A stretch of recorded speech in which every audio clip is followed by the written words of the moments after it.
ابھی ایک صاحب کا واقعہ میرے سامنے آیا، مسلمان تھے، ساری زندگی ایک اشکال کا جواب نہ ملنے کی وجہ سے گمراہی میں گزری. انہوں نے اپنا واقعہ بیان کیا ہے کہ میں کہیں بہت پہلے کی بات ہے، کہیں کسی غیر مسلم نے مجھ پر اعتراض کیا کہ تم مسلمانوں کے جو پیغمبر ہیں معاذ اللہ نقل کفر نباشت، وہ تو معاذ اللہ عیاش تھے، انہوں نے تو 9 شادیاں کی ہیں بھائی، یہ کیسے پیغمبر ہیں، یہ کیسے آخرت کے خوف رکھنے والے؟ کہہ رہے ہیں یہ اشکال میرے دل میں، اس اشکال نے ایسے وسوسے پیدا کیے کہ میں اسلام سے دور ہو گیا. حالانکہ ان کو چاہیے تھا کسی عالم کے پاس جا کے اپنے اس اشکال کو حل کر لیتے. انہوں نے کہا یار یہ تو بڑا اشکال ہے، 9 بیویاں رکھی ہوئی ہیں ایک ٹائم پہ، اور امت کو 4 سے زیادہ پر کیا لگائی ہوئی ہے؟ پابندی. اور پھر 9 سال کی عمر کی لڑکی سے بھی شادی کی، حضرت عائشہ سے. تو کہتے ہیں میرے دماغ میں اتنے وسوسے آئے نا کہ میری زندگی کس میں گزری؟ عیاشیوں میں. ساری جوانی عیاشیوں میں برباد کر دی، جو اصل عمر ہوتی ہے انسان کی بننے کی. لیکن اللہ کا فضل ہوا، کہتے ہیں میں نے کسی عالم کا کہیں بیان سنا، اس بیان میں وہ تذکرہ کر رہے تھے، انہوں نے مجھے اس کی پوری حکمت بتائی تو میرا دماغ صاف ہو گیا کہ یار میں خام میں گمراہی میں پڑا رہا ہوں. میں بھی ایک دفعہ ایئرپورٹ پہ تھا نا، ایک خاتون بڑی لبرل قسم کی، وہ آئیں اور مجھے کہنے لگیں کہ آپ مفتی طارق مسعود صاحب ہیں؟ میں نے کہا جی. ایک سوال پوچھنا ہے، آپ ناراض تو نہیں ہوں گے؟ پوچھ لیں. میرے گھر والے بھی ساتھ تھے. میں نے کہا پوچھ لیں. تو میں نے کہا، کہتی ہیں کہ میں نے تجربہ یہ ہے کہ جب مولانا ٹائپ کے لوگوں سے اس طرح کا سوال پوچھو تو وہ غصہ کرتے ہیں. وہ کیا کرتے ہیں؟ غصہ. اور گستاخی کا فوراً فتویٰ لگا دیتے ہیں کہ آپ تو نبی کے گستاخ ہو. میں نے کہا آپ بالکل آزاد ہو کے سوال پوچھیں، میں آپ پہ گستاخی کا فتویٰ نہیں لگاؤں گا. العی سوال، حدیث میں آتا ہے کہ جو محتاج ہے نا اس کا تو علاج ہی سوال میں، اگر اس پہ سوال پہ پابندی لگا دو گے وہ بیچارہ کیسے، وہ گستاخی کے چکر میں ہی لگا رہے گا. اگر ٹھیک ہے سوال مہذب انداز میں ہونا چاہیے، الفاظ شائستہ ہونے چاہیے. تو ان محترمہ نے سوال یہی کیا جو ان صاحب نے کیا تھا کہ نبی صلی اللہ علیہ وسلم نے 9 بیویاں کیوں رکھیں، اور اتنی کم عمر لڑکی سے آپ نے نکاح کیوں کیا؟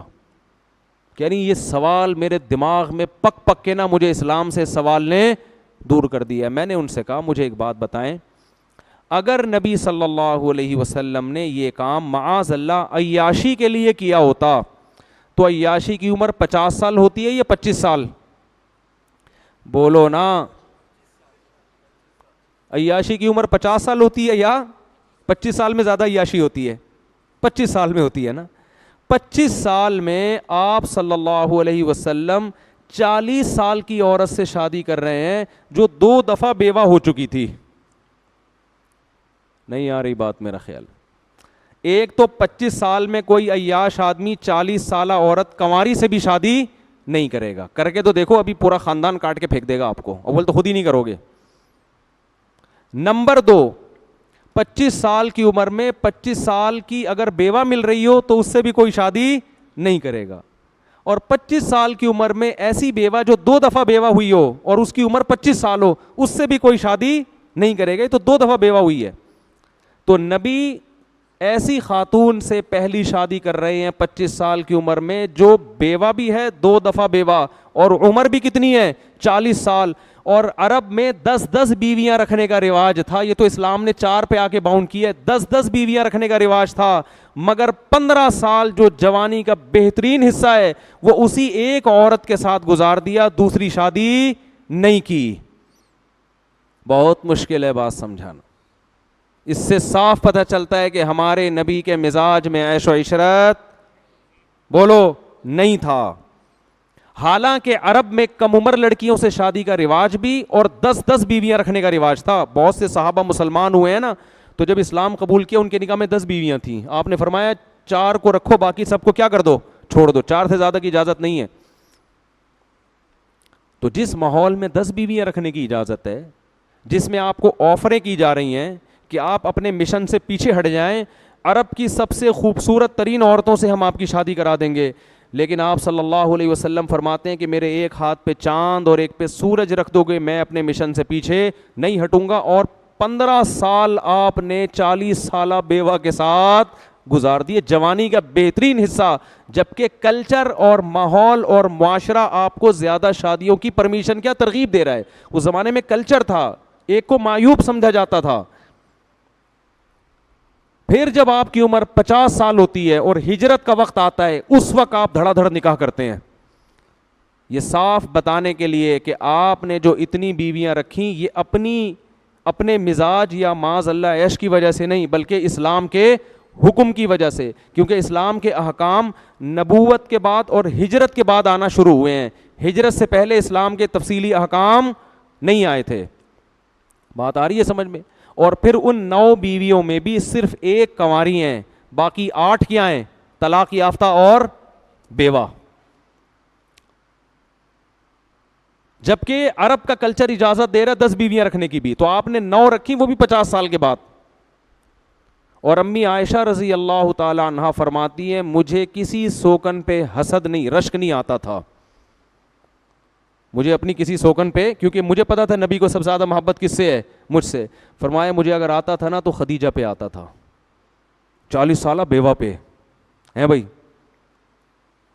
جن کا انتقال ہو چکا تھا. نبی موت کے بعد بھی ان کو یاد رکھتے تھے. ایک دن امی عائشہ نے فرمایا یا رسول اللہ بڈھی عورت سرخ جبڑوں والی, آپ اسے کیوں سوچتے ہو, اسے کیوں یاد رکھا ہے آپ نے؟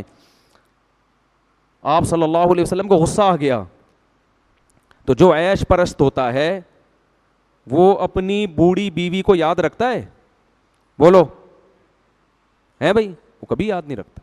امی عائشہ فرماتی مجھے اگر غیرت آتی تھی نا, غیرت جیسے عورت میں ہوتا ہے نا کہ بھائی, تو وہ کس پہ آتی تھی؟ وہ نبی کی حضرت صفیہ رضی اللہ تعالی عنہ حسن و جمال میں مشہور تھیں. حضرت عائشہ کا حسن و جمال نہیں تھا, حضرت عائشہ کو نبی سے جو یعنی اتنا نہیں تھا, نبی کو جو امی عائشہ سے محبت تھی وہ آپ کی علم اور فقہی بصیرت اور ذہانت کی وجہ سے تھی. ذہین بے انتہا تھیں, اس لیے محبت تھی.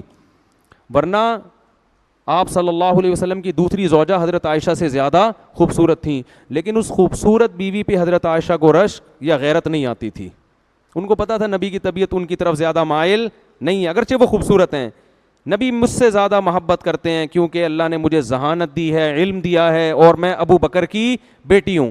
لیکن امی عائشہ فرماتی ہیں مجھے اگر غیرت کسی زوجہ پہ آتی تھی, یعنی غیرت کا مطلب جیسے سوکن میں ہوتا ہے نا کہ کاش وہ زوجہ آپ کی زندگی میں نہ آتی, وہ کس پہ؟ خدیجہ پہ. ایک ہندو نے لکھا ہے, میں نے خود پڑھا ہے ہندو کی کتاب میں, ہندو نے لکھا ہے کہ اس قدر اپنی پہلی بیوی سے محبت کرنا جس کی عمر بھی زیادہ ہو, یہ عیش پرست آدمی کا کام نہیں ہو سکتا. اور امی عائشہ نے جب فرمایا نا کہ آپ ان سے اتنی محبت کیوں کرتے ہیں, فرمایا اے عائشہ اس نے مجھے اس وقت سہارا دیا جب میری قوم نے مجھے دھتکار دیا تھا. تو آپ ان کی کوالٹیز دیکھ رہے ہیں, صفات دیکھ رہے ہیں. عیش پرست آدمی صرف شکل دیکھتا ہے, اوصاف نہیں دیکھتا. تو ہندو نے لکھا ہے کہ نبی نے جو بڑی عمر میں جا کے اتنی شادیاں کی ہیں, ہندو اس کا اعتراف کرتا ہے کہ اس سے صاف پتہ چلتا ہے اس عمل کا مقصد اپنی قوم کے مردوں کو کثرت نکاح کی ترغیب دینا, تاکہ وہ بھی معاشرے کی بے سہارا عورتوں کو سہارا دیں. آئی بات سمجھ میں کہ نہیں آئی؟ تو خیر, اور رہا یہ مسئلہ کہ امت کو تو 4 اور خود زیادہ, تو دیکھو اگر آپ صلی اللہ علیہ وسلم معاذ اللہ نقل کفر نباشت آپ کی طبیعت میں عیش ہوتا, تو عیش پرست آدمی خود بھی عیاشی کرتا ہے, دوسروں کو بھی عیاشی کی اجازت بولو دیتا ہے. وہ دوسروں کے لیے سخت قانون تھوڑی بنائے گا, وہ کہے گا بھائی جب میں 9 رکھ رہا ہوں تم 10 رکھو,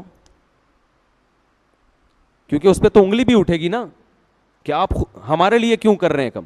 تو اس سے پتہ چلتا ہے کہ نبی صلی اللہ علیہ وسلم کو اللہ نے جو اجازت دی تھی ایک سے زیادہ عورتیں رکھنے کی, اس میں حکمتیں اور مصلحتیں تھیں, اور امت پر 4 سے زیادہ کی پابندی اس لیے لگائی کہ قیامت تک اب ایک قانون بنایا جا رہا ہے, اس قانون میں اگر آپ کو 4 سے زیادہ کی اجازت دے دی تو مالدار لوگ 15 20 رکھ لیں گے, غریبوں کے حصے میں ایک بھی, بولو عورتیں اتنی تھوڑی پیدا ہو رہی ہیں, اتنی تھوڑی عورتیں کوئی برساتی مینڈکوں کی طرح پیدا ہو رہی ہیں، دھڑ دھڑ 10 رکھو، 20 ادھر کر دو، 40 ادھر کر دو. اس کا نتیجہ یہ نکلتا کہ غریب عورت اکثر مالدار کو ترجیح دیتی ہے. کروڑ پتی لوگ 10 بھی رکھتے، وہ کیا کرتے 10 بنگلے بنا کے دے دیتے، غریب عورتوں چلی جاتی. اور جو بیچارہ معاشرے کا غریب آدمی ہے، ان میں آدھے سے زیادہ لوگ گٹر کے ڈھکنوں پہ بیٹھ کے گزارا کرتے. تو اسلام نے کہا کہ بھائی 4 سے زیادہ نہیں. سمجھ رہے ہو؟ کیونکہ عورتیں ایک حساب سے پیدا ہوتی ہے نا. تو یہ بہت ساری مسئلے تھے اس میں. تو وہ صاحب جو پوری زندگی ان کی جوانی برباد ہوئی، گناہوں میں گزری، آخر میں ان کو اس اشکال کا جواب ملا. کہتے ہیں میں اتنا رویا جب مجھے جواب ملا. میں نے کہا اتنی پاکیزہ سیرت آپ صلی اللہ علیہ وسلم کی، اور میں نے ساری زندگی اس وسوسے میں برباد کر دی. تو غیر مسلم اسی پہ گھومتے رہتے ہیں